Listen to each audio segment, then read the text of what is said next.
നടത്തുന്ന പ്ലാസ്റ്റിക് നിരോധന പരിപാടിയും കോളാസ് പ്രദർശനത്തിലേക്കും എല്ലാവരെയും സ്വാഗതം ചെയ്യുന്നു. വേദിയിലിരിക്കുന്ന വിശിഷ്ടാതികൾക്കും സ്വാഗതം ചെയ്യുന്നു.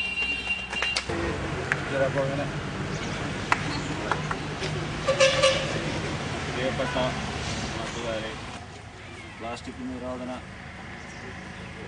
ഭാഗമായിട്ട് നടത്തുന്ന ഈ പരിപാടി വളരെ വിപുലമായി സംഘടിപ്പിച്ച ഈ നാട്ടിലെ എല്ലാ വ്യക്തികളെയും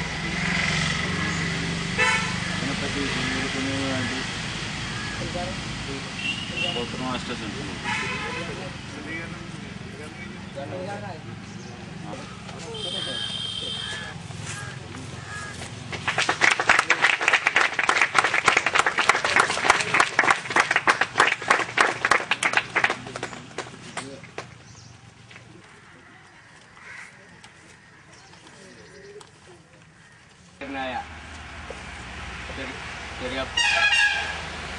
ഇതിൻ്റെ വിശദീകരണത്തിനായി ഇവിടെ സംഗീതനായിട്ടുള്ള നാസർ, ഇതിൻ്റെ സ്വാഗതസംഘം സെക്രട്ടറി ജംഷീദ്, നമ്മുടെ ചെറുമോട് ഭാഗത്ത് ഒരു ആർട്സ് ആൻഡ് സ്പോർട്സ് ക്ലബ്ബ് എന്ന പേരിൽ ഇവിടെ 2 വർഷമായി പ്രവർത്തിച്ചു വരുന്ന ഈ ക്ലബ്ബ് ഇന്ന്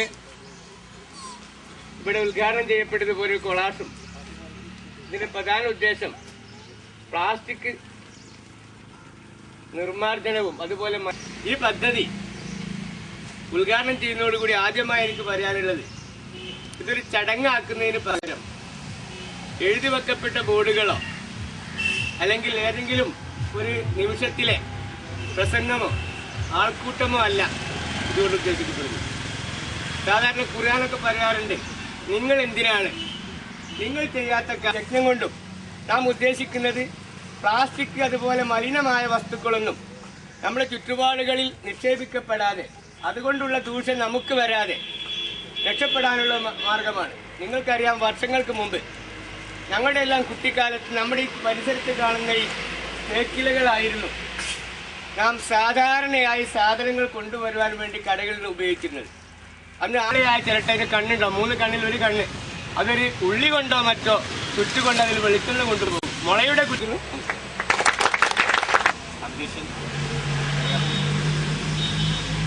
ഫ്ലവർ സ്പോർട്സ് ആൻഡ് ക്ലബിൻ്റെ സെക്രട്ടറി ജംഷീദ്, പ്രിയപ്പെട്ട എൻ്റെ നാട്ടുകാർ, പ്ലാസ്റ്റിക് നിർമ്മാർജ്ജനത്തെക്കുറിച്ച്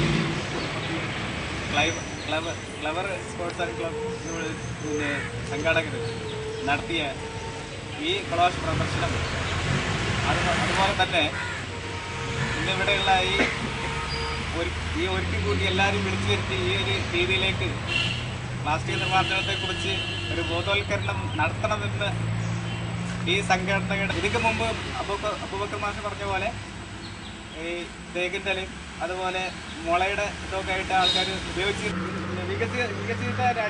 വികസന രാജ്യങ്ങളിലേക്ക്, അതായത് അമേരിക്ക പോലെയുള്ള വലിയ രാജ്യങ്ങളിൽ നിന്ന് നമ്മളെ പോലത്തെ രാജ്യങ്ങളിലേക്ക് അവിടുത്തെ മാലിന്യ കൂമ്പാരങ്ങൾ ഉദാരവൽക്കരണത്തിൻ്റെയും മറ്റും ഭാഗമായിട്ട് ഇവിടേക്ക് കയറ്റി വയ്ക്കുന്നത്. അതിൽ നിന്ന് ഉൽപ്പാദിപ്പിക്കുന്ന ചെറിയ തരത്തിലുള്ള പ്ലാസ്റ്റിക് ഉപയോഗങ്ങളാണ് നമ്മൾ ഇന്നിവിടെ കാണുന്നത്. കഴിഞ്ഞ 10 വർഷങ്ങളായിട്ട് ഇങ്ങനെയൊന്നും ഉണ്ടായിട്ടില്ല. ഇത് നമ്മളെ കേന്ദ്ര ഗവൺമെൻറ്റിൻ്റെയും നമ്മളെ ഇവിടുത്തെ സ്റ്റേറ്റ് ഗവൺമെൻറ്റും ഒക്കെ ഇതിൻ്റെ പങ്കാളികളാണ്. പിന്നെ അത് മാത്രമല്ല, നമ്മളെ മലയാളികളും ഏറ്റവും കൂടുതൽ അലസരാണ് എന്നുള്ളതാണ് ഇതിൻ്റെ വലിയൊരു പാട്. കാരണം ഈ വേദിയിലേക്ക് നല്ല ഫ്ലവർ എൻ്റെ പേര്